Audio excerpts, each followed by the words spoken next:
Where we last left off, I started modifying this old horse panel in the attempts to make a gate out of it to use in my cattle corral, and today the goal is to get this finished and get it hung up. That's what's going on today on Farmer Tyler Ranch.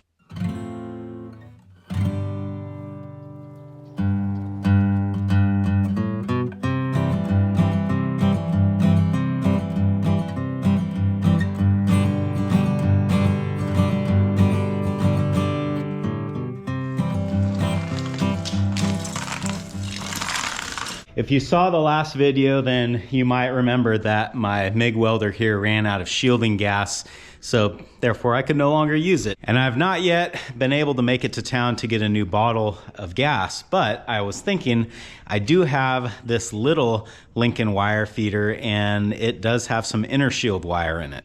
For those that don't know, inner shield wire has a shielding flux in the center of it, similar to a stick rod, but kind of opposite. With a stick rod, the flux is on the outside. With inner shield, the flux is on the inside, thus the name inner shield. So this doesn't need gas to operate. This wire can burn just as it is. The only thing that I don't know is if this little welder still works. I don't think I've even fired this up for several years, maybe close to 10 years. You could see how dusty it was, and I just thought that we would give this a try, because with the little bit of inner shield wire that's left in there, I should be able to finish this and get the gate hung. First test, will it turn on? Hey, look at that. She's alive. I know some people were wondering, why don't I just finish the gate with the stick welder? And the reason for that is just because the metal that I'm working with is very thin. Most of this is 16 gauge, which is about a 1/16 of an inch, or like 1.5 millimeters.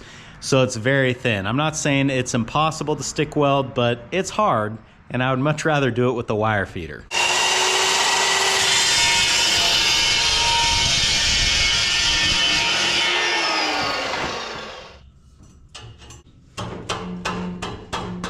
My plan, or the way that I do this to make sure everything comes out straight, is I'll just clamp this piece of square tubing to the bottom, and that'll put everything on the same plane.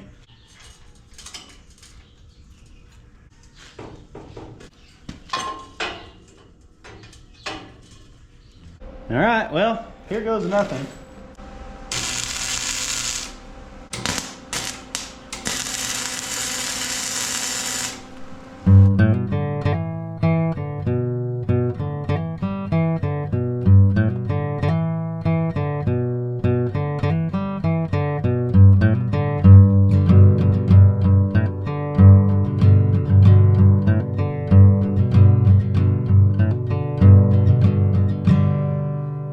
Moving right along, and I think most of the horizontal pieces are done. In fact, most of the welding is done. I just need to add the hinge to the gate now. But there's a little bit of a problem. If I put the hinge on the side of the gate with the thicker square tubing like I had originally planned, then when I hang the gate up, the plywood will not be on the right side of the panel. I want the plywood to be on the side where the cattle will be walking by the panel, not on the back side, which is how it would be now. The reason I don't want it on the back side is just because then you'll have all of these pipes that are exposed, and I just feel like manure is gonna get caught in there, and it's gonna kind of rot that out. And not to mention the fact that this angle iron has some sharp things on it. I would just rather have the smooth side of the panel on the cow side. There's gonna be less visual distractions, and it's just overall gonna be better.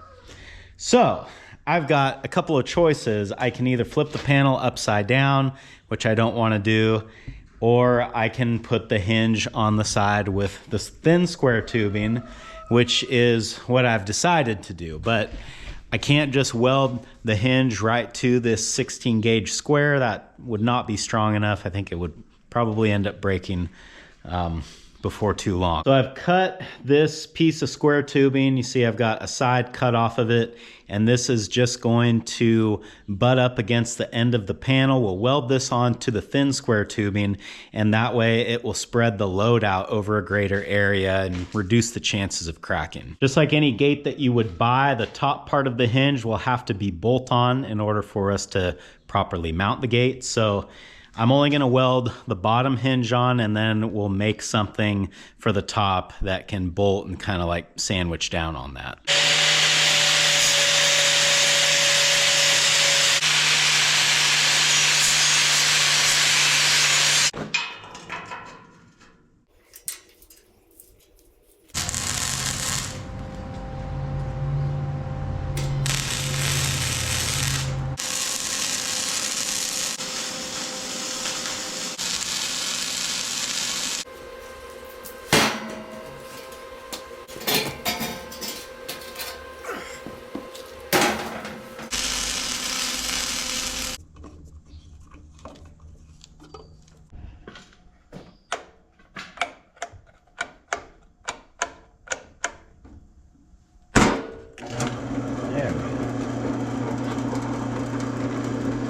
Nothing wrong with this drill press.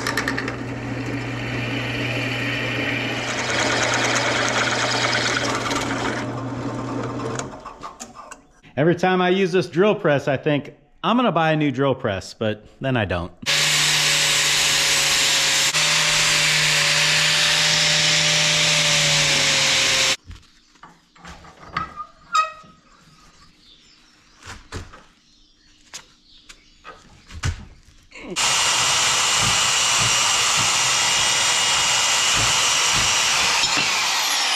I'm going to use this piece of angle iron as sort of a guide for the bottom hinge.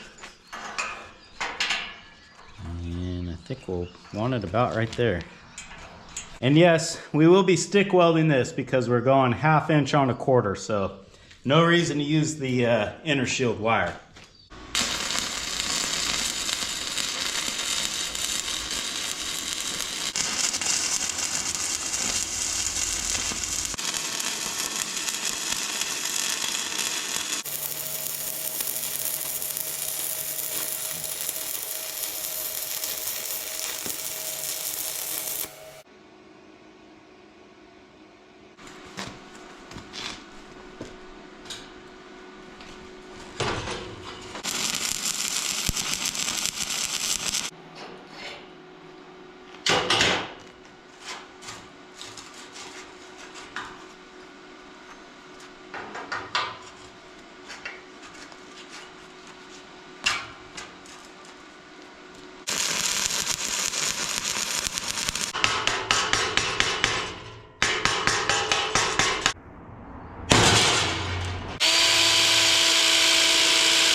I think we're just about there. In fact, I think I want to run this down there and test fit it before we go much further, although there's not much further to go. From here, I just need to do some sort of a latch system, but I kind of want to hang the gate first and see how much room I've got to work with and kind of go from there. I do still need to fasten the plywood to this, but I don't have the sheet yet, so that'll wait. But I think just for now, I want to get this hung up and just see if we've got any major problems. I want to make sure that this hinge that I built actually works. I mean, it seems like it should, but there is one issue that I've noticed, and that is I don't remember exactly how far apart those hinge pins are. So if I need to slide my movable piece down below, like where the plywood will be, then I'll have to do some modifications to make it fit, because as you can see, this little strap that I welded in place here to fasten the plywood is going to be in the way. It'll be fairly easy to work around this. I can just drill a new hole and, you know, problem solved, but I just won't know where to drill that hole until I've got the gate hanging up over there. So I think, because this is big and flat, that putting it on the flatbed Dodge would be the easiest way to take it down there.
I'm sure people are going to notice all that smoke in the background and be a little concerned about what that might be. They're just burning a rice field. That's all that is. It's pretty normal this time of year. I know before I talked about how the farmers aren't allowed to burn anymore. I guess that wasn't entirely true. They can burn a certain percentage of their acreage, whereas years ago they just used to burn everything. Right there.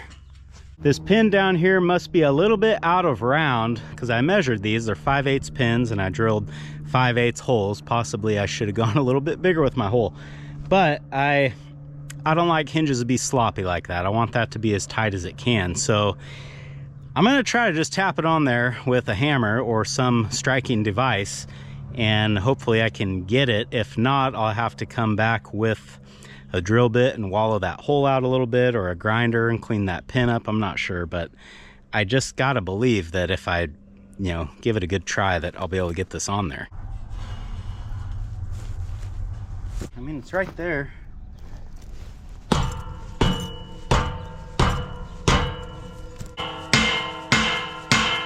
I want to help, but you don't know what you're doing, do you? Hey, I think we almost got this. Okay. Well, I've got a few things that are not going my way here, so what this comes down to is I just need the right tools, and I don't have them. So let's run back home, get the side-by-side. I think everything I need's in there, and try this again. Get in. Seems like we were just here. Come on, let's go. Let's try this again with an actual hammer and a jack. One thing that I noticed was happening is every time I would hit that hinge, the hinge pin that's in the post would flex. So basically what's happening there is like all the energy from your hit is just being absorbed in that flex, and then it doesn't really make things move the way you want them to move. So I'm going to try putting the bottle jack underneath that hinge pin so that when I do hit on it, all that energy is transferred where I want it. I don't know if I'm making sense or not, but in my mind it makes sense. Okay, let's try that.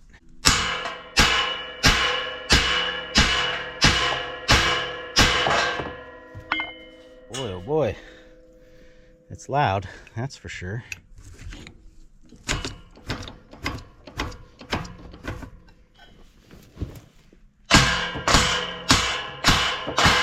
Well, I reached a conclusion, and that is I think if I kept working on it, I probably could have pounded that down all the way, but the tolerance would be so tight that it would have a good chance of seizing up in the future, I think. So I think I'm going to be smarter to go ahead and open that hole up just a little bit more, and then this hopefully won't be such a problem. My fear is that that hinge seizes up and then I go to open the gate and just break the pins because they're not very good to begin with. So we have a drill, that's why I brought it, and a 5/8 bit. Let's just try to open that up a little bit more.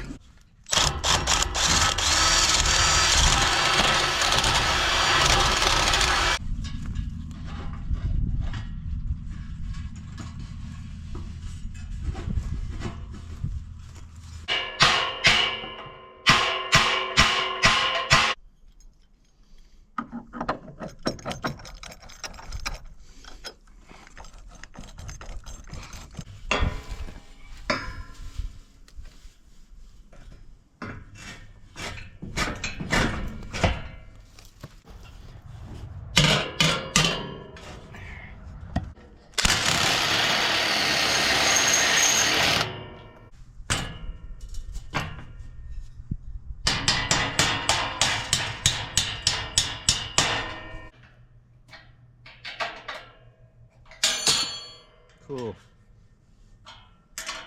After enough smacking this thing with the hammer and getting things, close to lined up, it's hanging on there. It's not quite perfect in the hinges. It can probably still fall another 1/2 inch. I'm not sure that it will. I mean, maybe as we work it back and forth over time, it'll settle, but I'll just kind of have to keep an eye on it. And if it settles too much, then I'll have to lift this top hinge piece, which is no problem. But we've got a gate here now. Before I started this project, there was a few criteria that I wanted this gate to meet, and one was that I wanted it to open all the way to lay flat against this fence, which, as you can see, it does. And the reason that we needed to do that is because when I wean calves, or really just when I put anything into the little field or the little corral here, it's going to run through this alleyway, and we want an unobstructed pathway to go down to where they need to go. With the gate opening against the fence, we achieve this. The same is true in reverse. If I need to bring the calves in through here, the gate will be up against this fence and largely out of the way. I think the big thing that I will have to do is tie it, you know, to the 2x4 here so that they can't accidentally push it and close it. But for now, this part it appears to be good. The other thing that I wanted the gate to do was to swing closed and latch right here on the corner of the building to act as a funnel or an alleyway to put cattle into the loading chute. With the gate swung closed in this position, we've probably got about a 4-inch gap here in between the gate and the building. I wouldn't mind if that was a little bit tighter, but I think it's gonna be okay as it is, and it leaves me plenty of room to come up with any sort of a latch solution that I can. And I've got one actually with me that I just kind of want to mock up and see if it will work. But let's move on to the next thing that I wanted this gate to do, and that was to swing through and meet up against this fence, which obviously it does. So the reason that I would want the gate to be able to do this is in the event that I want to pull someone out of the little corral and walk them up this alleyway and then have them turn and go straight into the trailer, rather than taking them through the whole working corral, getting them turned back around the right way and loading them normally.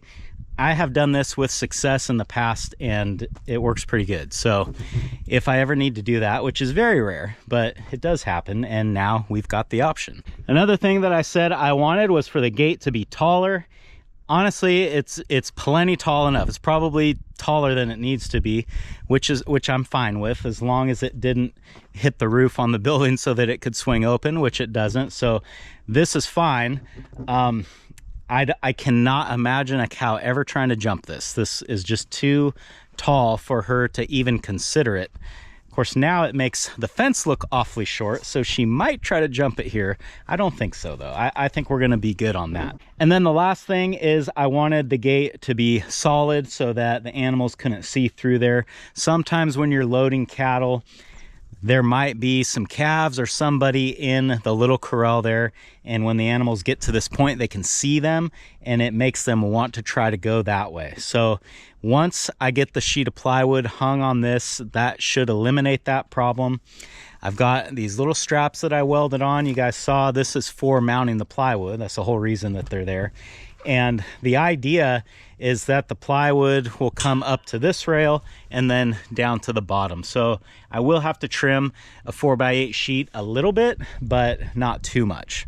That, I think, is gonna do all the things that I wanted it to do. So why use plywood? Why not something else? I've heard people mention maybe using a tarp. The reason I don't want to use a tarp is because they're noisy, and if you were trying to load cattle and, like, let's say a gust of wind came up and the tarp starts flapping, they're not going to want to come through here because it's making some weird sound that they're not used to.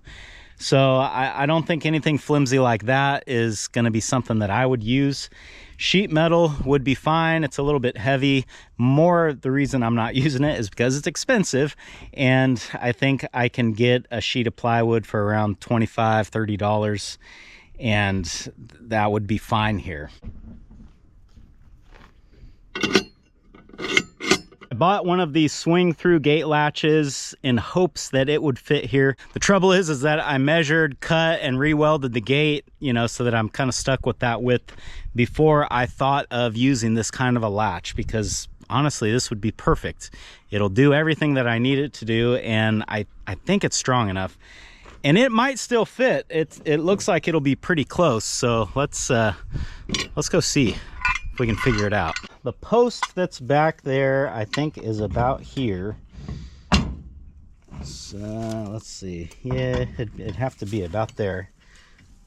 So we might be just a little too far for this to work.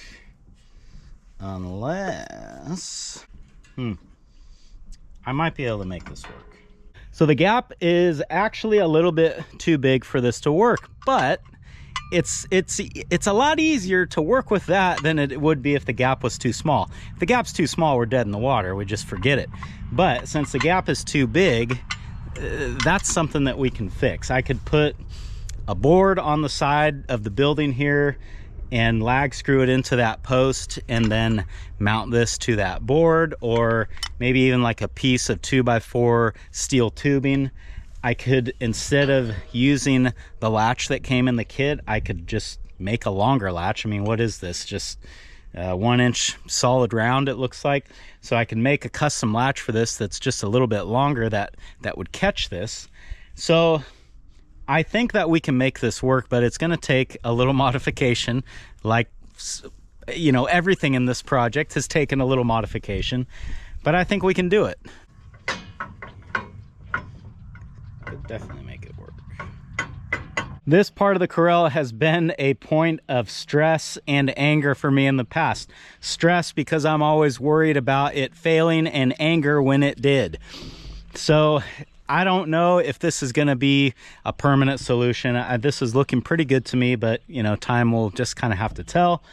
One thing I am fairly confident about, though, is that what is here now is far better than what's been there in the past.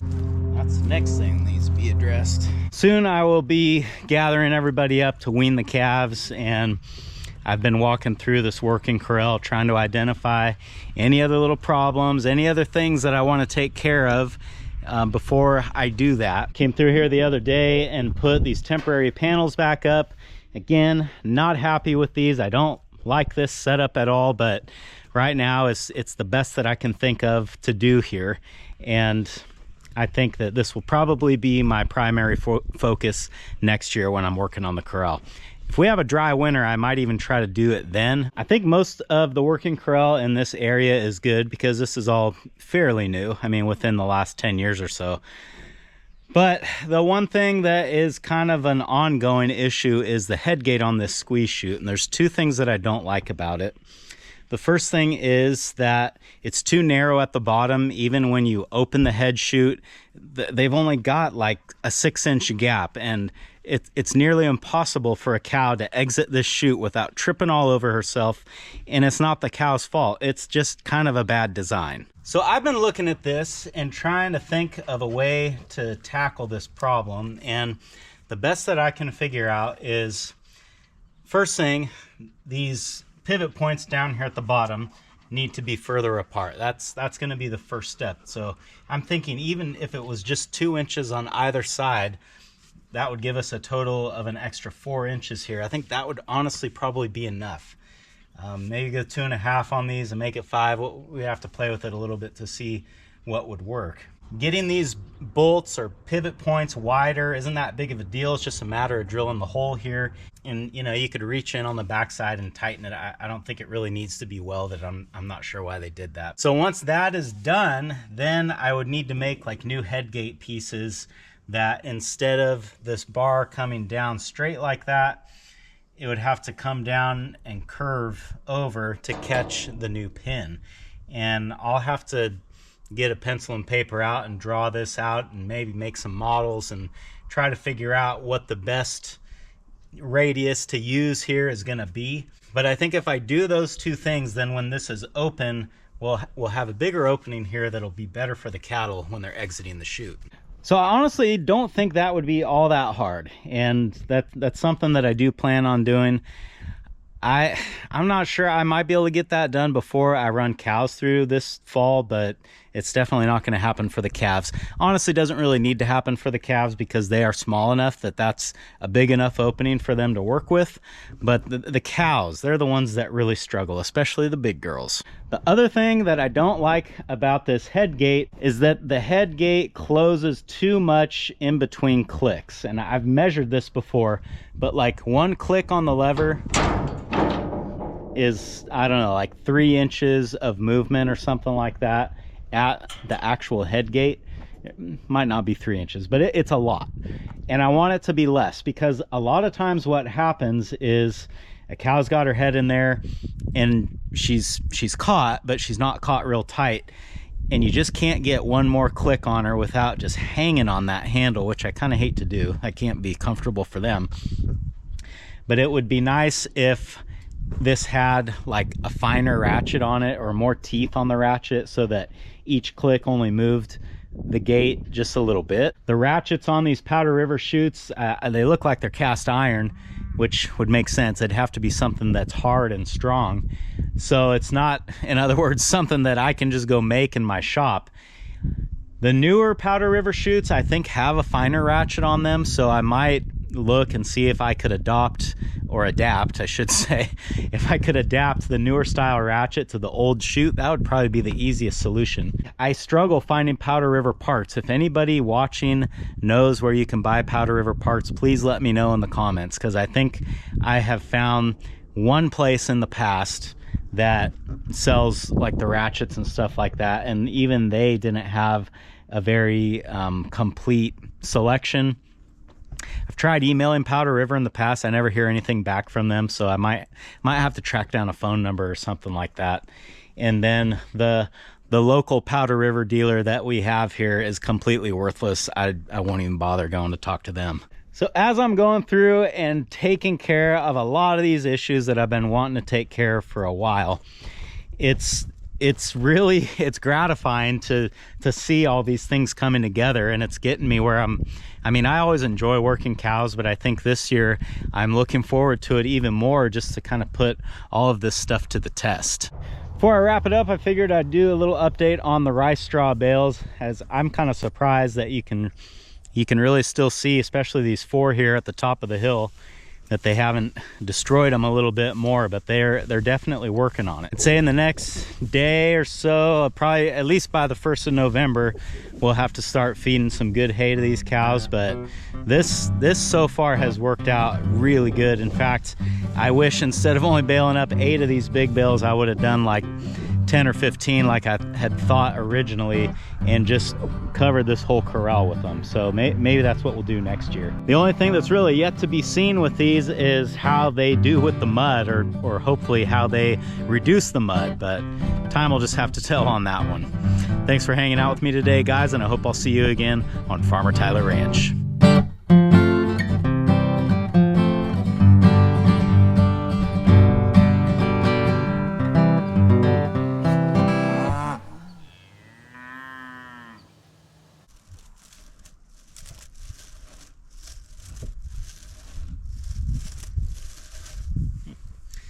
It's not just for cows.